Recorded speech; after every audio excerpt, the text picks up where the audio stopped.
ඔයා හැමදාම lip balm එකක් use කරන්න ඕනේ කියලා. ඇත්ත වශයෙන්ම ඔව්. මම නම් හිතනවා මම හැමදාම lip balm එකක් use කරන්න ඕනේ කියලා. හොඳයි. අද අපි කතා කරමු lip balm එකක් කියන්නේ මොකක්ද? lip balm එකකින් අපේ lips වලට ලැබෙන ප්‍රයෝජනේ මොකක්ද? ඒ වගේම මම ආසම lip balm එක. මගේ lip balm එක ගෑවට පස්සේ මගේ lips කොහොමද තියෙන්නේ? මේ lip balm එකෙන් මොනවද ලැබෙන ප්‍රයෝජන? ගැන අපි අද කතා කරමු. ඉතින් වීඩියෝ එක කරනකම් ඉන්නේ මේ වීඩියෝ එක ඔයාලට ගොඩක් වැදගත් වෙයි. අපිට ඇයි lip balm එකක් වැදගත් වෙන්නේ? lip balm එකක් ඇයි අපි use කරන්න ඕනේ? කටක පාරිසික තත්ත්වයන් මත. ඒ කියන්නේ ඔයාගේ දේශගුණික තත්ත්වයන් මත. සීතල දේශගුණයක ඉන්නවා නම්, ගොඩක් වියලි දේශගුණයක ඉන්නවා නම් ඔයාගේ lips dry වෙන්න පටන් ගන්නවා, lips පැලෙන්න පටන් ගන්නවා. මෙන්න මේ හේතුන් වලට අපි lip balm එකක් අනිවාර්යයෙන්ම පාවිච්චි කරන්න ඕනේ. ඒ වගේම තමයි ඔයා දිනපතාම lipstick use කරන කෙනෙක් නම් ඔයාගේ lips අඳුරු වෙන්න පුළුවන්. ඒ වගේම ඔයා smoke කරන කෙනෙක් නම් ඔයාගේ lips අඳුරු වෙන්න පුළුවන්. ඒ වගේම තමයි ඔයාගේ තොල් ගොඩාක් තුනී නම් අල්ලපු ගමම තොල් වල හැම යන පටන් ගන්නවා නම් ඔයාලට පුළුවන් lip balm එකක් use කරන්න.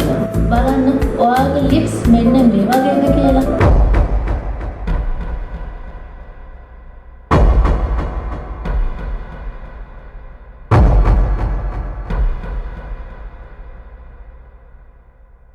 ඉතින් මම දැන් පෙන්නපු lips වගේ තියෙනවා නම් ඔයාගේ lips ඔයාලට පුළුවන් අපේ මේ lip balm එක use කරන්න. ඔයාලට කැමති product එකක් use කරන්න පුළුවන්. නමුත් මම තාම lip balm එක තමයි මම ඔයාලට introduce කරලා තියෙන්නේ. use කරන කට්ටියක් ඉන්නවා. ඔයාලට අරගෙන use කරන්න පුළුවන්. කොහොමද lip balm එක හරියටම use කරන්න ඕනේ?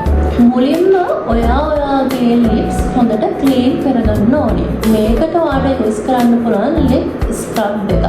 lip scrub එකක් නැති කෙනෙක්ට පුළුවන් toothbrush එකක් අරගෙන ඒකට ලුණු චුට්ටක් දාලා අපේ lips උඩ හොඳින් එහාට මෙහාට toothbrush එක ගෙනියන්න. හීරෙන්නේ නැතුව, damage වෙන්නේ නැතුව lips වලට. මේකෙන් ඔයාගේ lips හොඳට exfoliate කරගන්න පුළුවන්. scrubbing කරගන්න පුළුවන්. මැරෙනසල්ලි ඉවත් කරගන්න පුළුවන්. ඊට පස්සේ තමයි ඔයා use කරන්න ඕනේ lip balm එක. හොඳට අපේ තොල් clean කරගත්තට පස්සේ අපිට පුළුවන් lip balm එක පාවිච්චි කරන්න. lip balm එක හැමදාම ඔයාලට පුළුවන් night time එකට, ඒ කියන්නේ bed time එකේ use කරන්න.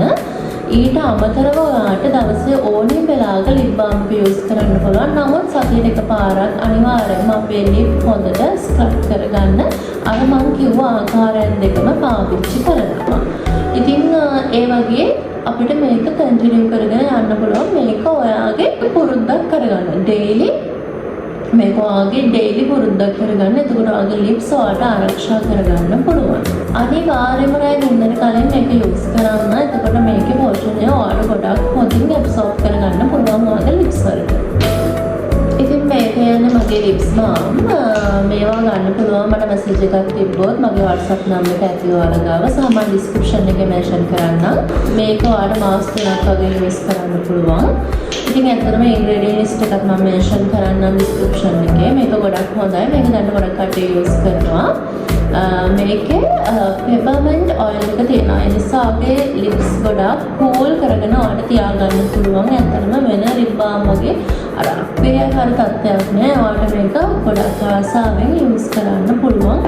ආස හිතනවා මේ product එක දැක්කහම ඇත්තටම කිව්වොත් low budget එක product තෝරන කෙනෙක්ට උනත් මේ අපේ lip balm එක ගන්න පුළුවන්. මේක රුපියල් 1000ක් වගේ තමයි වෙන්නේ.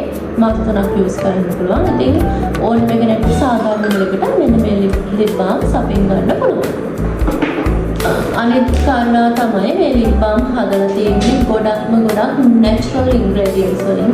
කිසිම ලොකු රසායනික ද්‍රව්‍යයක් අපේ මේ lip balm එකේ අඩංගු වෙලා නැහැ.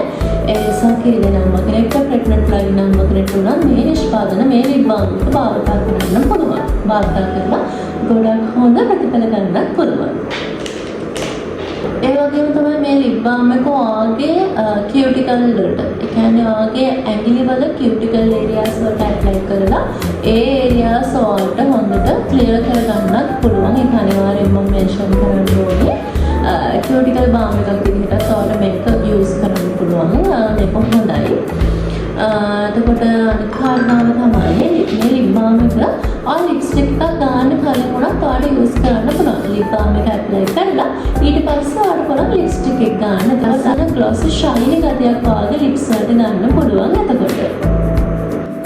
ඒ වගේම තමයි ඕනම ලිප් බාම් එකක් ඔයා ගබඩාගෙන තියන්න ඕනේ විදිහට දැනගන්න ඕනේ. ඔයා ලිප් බාම් එක ඕපන් කරලා කන්නඩ මෙස්සක් උඩ දාලා ගියාම මේකේ තියෙන ingredients වෙනස් වෙන්න පටන් ගන්නවා. මේක ඕපන් කරලා තියන්නකම් නිතරම ඔයා යූස් කරන ඕනම ලිප් බාම් එකක් වහලා යූස් කරලා පස්සේ පියන වහලා පැත්තකින් තියන්න. ඒක ගොඩක් cool place එක ගබඩා කරලා තියන්න. ගොඩක් ඉරේලිය වෙන තැනක ඔයාගේ ලිප් බාම් එක තියන්න එපා. ඒ වගේම තමයි ලිප් බාම් එක ඕනකට වඩාත් යූස් කරන්න එපා. ඒ කියන්නේ උදේ කැමර පස්සෙත් යූස් කරනවා, දවල් කැමර පස්සෙත් යූස් කරනවා, කොහොමද රැට යූස් කරන එක normal. වතුර බිව්වට පස්සෙත්, තේ බිව්වට පස්සෙත්, මොන හරි ඩ්‍රින්ක් එකක් ගත්තට පස්සේ මේ ලිප් බාම් යූස් කරන්න එපා. ඕනට වඩා යූස් කරන්න එපා. ඔයාගේ ලිප්ස් dry වගේ කියලා දැනෙන හැම වෙලාවකම යූස් කරන්න. බට් අර නිතරම දවස් හැම වෙලාවෙම ඔයා ලිප් බාම් එක අලුතෙන් යූස් කරන්න පටන් ගන්න එපා.